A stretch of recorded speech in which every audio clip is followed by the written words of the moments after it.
Radio Lime News Update. നമസ്കാരം, live news അപ്ഡേറ്റിലേക്ക് സ്വാഗതം.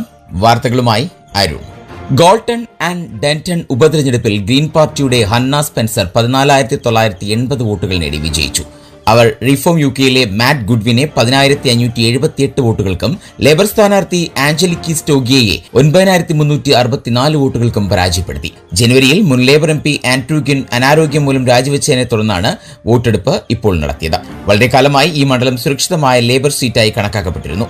2005 മുൻ ഡെന്റൺ ആൻഡ് റെഡിഷ് നിയോജക മണ്ഡലത്തിൽ നിന്ന് അദ്ദേഹം ലേബർ MP ആയി തിരഞ്ഞെടുക്കപ്പെട്ടു. എന്നാൽ അധിക്ഷേപകരമായ വാട്സ്ആപ്പ് സന്ദേശങ്ങൾ അയച്ചതിന് കഴിഞ്ഞ വർഷം പാർട്ടിയിൽ നിന്ന് അദ്ദേഹത്തെ സസ്പെൻഡ് ചെയ്യപ്പെട്ടു.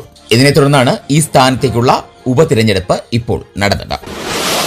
ജെഫ്രി എപ്സ്റ്റെയിൻ RAF ബേസുകൾ ഉപയോഗിച്ചിരുന്നു എന്നതിനെക്കുറിച്ച് പ്രതിരോധ മന്ത്രാലയം ഒരു അവലോകനം ആരംഭിച്ചിരിക്കുന്നു. ടെലിഗ്രാഫ് ആദ്യം റിപ്പോർട്ട് ചെയ്ത ഈ അവലോകനത്തിൽ രേഖകളും ഇമെയിലുകളും പരിശോധിക്കുമെന്ന് പ്രതീക്ഷിക്കപ്പെടുന്നു. അതേസമയം UK സന്ദർശിക്കുമ്പോൾ മരിച്ച ലൈംഗിക കുറ്റവാളി തന്റെ സ്വകാര്യ ജെറ്റ് സൈനിക സ്ഥലങ്ങൾ ഇറക്കിയോ എന്ന് സ്ഥാപിക്കാൻ എല്ലാ കല്ലുകളും തിരിച്ചുവിടാൻ പ്രതിരോധ സെക്രട്ടറി ജോൺ ഹീലി ഉദ്യോഗസ്ഥരോട് ഉത്തരവിട്ടതായി പറയപ്പെടുന്നു.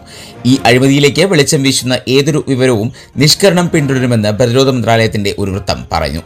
എപ്സ്റ്റീനെ കാണാൻ Andrew mount batten Windsor RAF താവളങ്ങൾ ഉപയോഗിച്ചോ എന്ന് പോലീസ് അന്വേഷിക്കണമെന്ന് മുൻ പ്രധാനമന്ത്രി ഗോർഡൻ ബ്രൗൺ ആവശ്യപ്പെട്ടതിന് പിന്നാലെയാണ് ഇത്.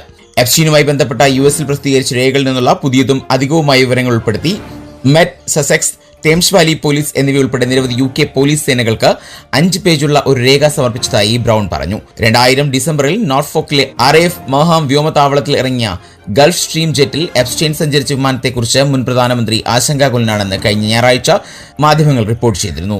സാൻഡിംഗ്ഹാം എസ്റ്റേറ്റിൽ നിന്ന് ഏകദേശം 20 മൈൽ അകലെയാണ് ബേസ്. കഴിഞ്ഞ വർഷം എപ്സ്റ്റെയിനുമായി ബന്ധപ്പെട്ട 90ഓളം വിമാനങ്ങൾ UK വിമാനത്താവളങ്ങളിൽ എത്തിപ്പോയിട്ടുണ്ടെന്ന് BBC ന്യൂസ് നടത്തിയ അന്വേഷണത്തിൽ കണ്ടെത്തി. അവയിൽ ചിലത് ബ്രിട്ടീഷ് സ്ത്രീകൾ പീഡനത്തിന് ഇരയായതായി പറയുന്നുമുണ്ട്. യുകെയിലെ RAF എയർഫീൽഡുകളിലെ സ്പെയർ കപ്പാസിറ്റി സ്വകാര്യ അല്ലെങ്കിൽ വാണിജ്യ വിമാനങ്ങൾക്ക് ഉപയോഗിക്കുന്നത് സ്റ്റാൻഡേർഡ് രീതിയാണ്. എല്ലാ ചെലവുകളും വഹിക്കുന്ന ഫീസുകൾക്ക് വിധേയമാണ് എന്ന് പ്രതിരോധ മന്ത്രാലയം അന്ന് പറയുകയും ചെയ്തിരുന്നു. ഇനി നാട്ടിലെ വാർത്തകൾ.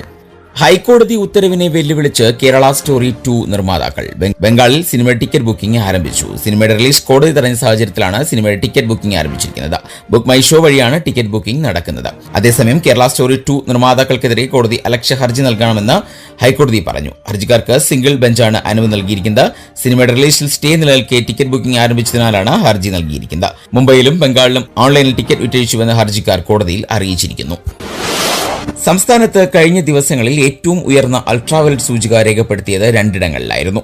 പത്തനംതിട്ട ജില്ലയിലെ കോന്നിയിലും ഇടുക്കിയിലെ മൂന്നാറിലുമാണ് അൾട്രാവയലറ്റ് സൂചിക അനുസരിച്ച് 8 രേഖപ്പെടുത്തിയത്. ജാഗ്രതയുടെ ഭാഗമായി ഈ പ്രദേശങ്ങളിൽ കേന്ദ്ര കാലാവസ്ഥാ വകുപ്പ് ഓറഞ്ച് അലർട്ട് പ്രഖ്യാപിച്ചു. അൾട്രാവയലറ്റ് സൂചിക 8 മുതൽ 10 വരെ രേഖപ്പെടുന്ന പ്രദേശങ്ങളിലാണ് ജാഗ്രതയുടെ ഭാഗമായി ഓറഞ്ച് അലർട്ട് പ്രഖ്യാപിക്കുന്നത്. കൊട്ടാരക്കര, ചെങ്ങന്നൂർ, ചങ്ങനാശ്ശേരി, ഒല്ലൂർ, തൃത്താല, പൊന്നാനി, ബേപ്പൂർ, മാനന്തവാടി പ്രദേശങ്ങളിൽ മഞ്ഞ അലർട്ട് പ്രഖ്യാപിച്ചു. ഈ പ്രദേശങ്ങളിൽ 6 മുതൽ 7 വരെയാണ് അൾട്രാവയലറ്റ് സൂചിക. തീർച്ചയായും കൂടുതൽ സമയം അൾട്രാവയലറ്റ് രശ്മികൾ ശരീരത്തിൽ ഏൽക്കുന്നത് സൂര്യതാപത്തിനും ത്വക്ക് രോഗങ്ങൾക്കും നേത്രരോഗങ്ങൾക്കും മറ്റും ആരോഗ്യ പ്രശ്നങ്ങൾക്കും കാരണമായേക്കാം. പൊതുജനങ്ങൾ സുരക്ഷാ മുൻകരുതലുകൾ സ്വീകരിക്കണമെന്ന് സംസ്ഥാന ദുരന്ത നിവാരണ അതോറിറ്റി മുന്നറിയിപ്പിൽ പറയുന്നു. ഇനി ഇന്നത്തെ സ്പോർട്സ് വാർത്തകൾ. സ്പാനിഷ് 2ാം ഡിവിഷന് ഫുട്ബോൾ ക്ലബായ അൽമേരിയയെ സ്വന്തമാക്കി പോർച്ചുഗൽ സൂപ്പർ താരം ക്രിസ്ത്യാനോ റൊണാൾഡോ. അൽമേരിയയുടെ 25% ഓഹരിയാണ് റൊണാൾഡോയുടെ ഉടമസ്ഥതയിലുള്ള CR7 സ്പോർട്സ് ഇൻവെസ്റ്റ്മെന്റ്സ് കമ്പനി സ്വന്തമാക്കിയത്. എത്ര തുകയാണ് ഇതിനായി മുടക്കിയതെന്ന് പുറത്തുവിട്ടിട്ടില്ല. 2025 മെയ് മുതൽ അൽമേരിയയെ സൗദി ഇൻവെസ്റ്റ്മെന്റ് ഗ്രൂപ്പ് ഏറ്റെടുത്തിരുന്നു. ഈ മാസം 5-ന് 41 വയസ്സ് പൂർത്തിയായ റൊണാൾഡോ ഒരു ഫുട്ബോൾ ക്ലബ് സ്വന്തമാക്കണമെന്ന ആഗ്രഹം നേരത്തെ പങ്കുവച്ചിരുന്നു എന്നതും ശ്രദ്ധേയം. നിലവിൽ സൗദി പ്രോ ലീഗ് ക്ലബായ അൽ നസർ എഫ്സിക്ക് വേണ്ടിയാണ് ക്രിസ്ത്യാനോ റൊണാൾഡോ കളിക്കുന്നത്. 2027 ജൂൺ വരെ റൊണാൾഡോയ്ക്ക് അൽ നസറുമായി കരാറുണ്ട്. ഇനി ഇന്നത്തെ പൗണ്ട് വിനിമയ നിരക്ക് 122.69 ഇന്ത്യൻ രൂപയാണ് ഇന്നത്തെ പൗണ്ട് വിനിമയ നിരക്ക്. ഇതോടെ ഇന്നത്തെ വാർത്താ ബുള്ളറ്റിൻ പൂർണ്ണമാകുന്നു. അടുത്ത ബുള്ളറ്റിനുമായി വരും മണിക്കൂറുകളിൽ കേട്ടുമുട്ടാം. നന്ദി, നമസ്കാരം.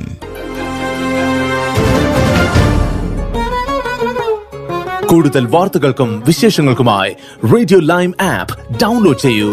പ്ലേ സ്റ്റോറിൽ നിന്നും ആപ്പ് സ്റ്റോറിൽ നിന്നും. Radio lime.